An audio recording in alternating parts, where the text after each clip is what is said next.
जिस तरीके से यहाँ कांग्रेस की ओर से मीणा समाज को लेकर, आदिवासी समाज को लेकर एक बयान दिया गया है और आदिवासियों के लिए अलग कॉलम रखने की मांग की गई है। जनगणना में अलग कॉलम रखने की मांग है।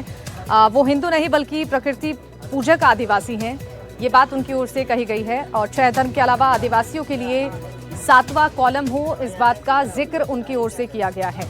कांग्रेस विधायक रामकेश मीणा ने इस पर बयान जारी किया है। आदिवासियों के लिए अलग से कॉलम रखने की मांग की गई। हमारे साथ हैं प्रतिपक्ष के उपनेता रामकेश मीणा, उनसे बात करते हैं।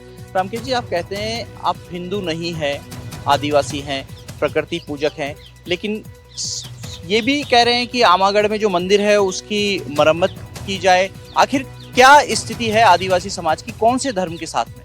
देखो, आदिवासी जो है हम प्रकृति पूजक हैं और हम लगातार ये बात कह रहे हैं, लेकिन कुछ हिंदूवादी संगठन जबरन हमको हिंदू धर्म में शामिल करके और मामले को तूल देने में लगे हुए हैं।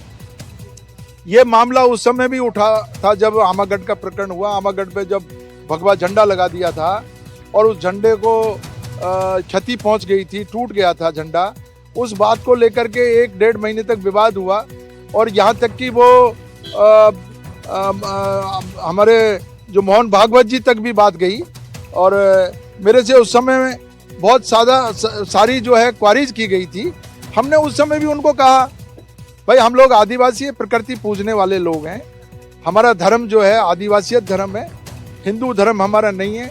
और इस मुद्दे को लेकर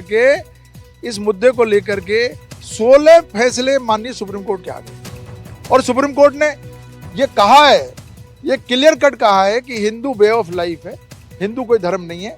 तो जब हिंदू धर्म ही नहीं है तो हमें क्यों बनाया जा रहा है हिंदू? जनगणना में क्या चाहते हैं आप? हम जनगणना में चाहते हैं कि हमें जो प्रपत्र है जनगणना का, उस प्रपत्र में हमारा धर्म कोड, आदिवासियों का अलग धर्म कोड होना चाहिए। उसमें जैसे ही आपका कोड आएगा, हम लोग उसमें अपने आप हमारी जनसंख्या का पता लग जाएगा, आदिवासी कितने हैं।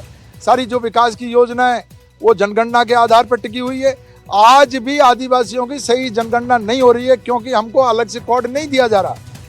केंद्र सरकार से भी मांग की थी, राजस्थान सरकार से भी मांग कर रहे हैं और ये हमारी मांग को पूरा नहीं किया जा रहा। इससे हमारी जनगणना सही ढंग से नहीं हो पा रही, इससे हम लोगों को न्याय नहीं मिल पा रहा है। मेरी सरकार से मांग है कि ये हमारा कोड की जो मांग है, ये मांग हमारी पूरी होनी चाहिए। आपकी जो धर्म का कॉलम है, अलग से आदिवासी कोड की मांग कर रहे हैं, उस कॉलम को लेकर के क्या स्थिति, क्या बातचीत है सरकार? मैंने खुद ने यहाँ पर जयपुर में पूरे ट्राइबल्स का, पूरे राजस्थान के ट्राइबल्स की तरफ से एक सम्मेलन बुलाया था और उस सम्मेलन में हमने प्रस्ताव पास करके केंद्र सरकार और राजस्थान सरकार से मांग की थी कि हमें ये कॉलम कोड की हमारी जो मांग है इसको स्वीकार करना चाहिए।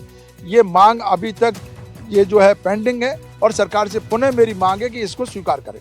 तो ये है कांग्रेस के विधायक और उपनेता प्रतिपक्ष रामकेश मीणा, जो कह रहे हैं आदिवासियों के लिए अलग से धर्म का कॉलम होना चाहिए और वो आदिवासी हैं। कैमरा पर्सन जसराज के साथ शशि मोहन, एनडीटीवी, जयपुर। चलिए बढ़ते खबरों में आगे और सीकर के नीमका थाना से आपको खबर बता दें। दरगाह के रास्ते के बंद होने के बाद से यहां पर ग्रामीणों में नाराजगी देखने को मिल रही है। ग्रामीण लगातार इसको लेकर आक्रोश जता रहे हैं। नीमका थाना की बुदौली की घटना है और ग्रामीणों ने अतिरिक्त जिला कलेक्टर को ज्ञापन सौंपा है। रास्ते को यथावत रखने की मांग की गई। सीकर के नीमका थाना से ये बड़ी खबर। हमारे बुदौली में एक दरगाह प्राचीन मंदिर है, 1000 वर्ष पुराना, और हर वर्ष वहाँ मेला लगता है। उसका रास्ता वन विभाग टीम द्वारा रोका जा रहा है, उसको तत्काल सर रोकने की कृपा करें और खुलवाया जाए। अब यह 500 साल पहले की बस जोड़ी हुई है, इसमें हम भी आते जाते हैं। इसका रास्ता जंगलात वाले रोक रहे हैं, इनको साफ जंगलात सीधा रखा जाएगा। और घनी जगह पड़ी है, उसमें जब बड़ा है जंगलात, वहाँ कमी है क्या, पहाड़ पड़े पूरा। बुदेली में बहुत वर्षों पुरानी एक दरगाह है कल्लूशा बाबा के नाम से। उस दरगाह में समथिंग 500-600 साल से मेला बरता रहा है, किसी को कोई आपत्ति नहीं है। जगह खाली पड़ी हुई थी। अब वन विभाग द्वारा उस जमीन को ये बताया जा रहा है कि ये जमीन हमारी है। हमारा वन विभाग व प्रशासन से और एडीएम साहब से सबसे निवेदन है कि ये जो जगह है, ये वर्षों पुराना मेला लगता है, इसमें सभी धर्मों की आस्था है। तो हमारा निवेदन ये है कि इसको जितनी जगह इसमें छोड़ रखी है वक्फ बोर्ड में दर्ज है उतनी जगह को छोड़ करके बाकी आपको जो भी अपना निर्माण करना है वो करें, हमें कोई आपत्ति नहीं है।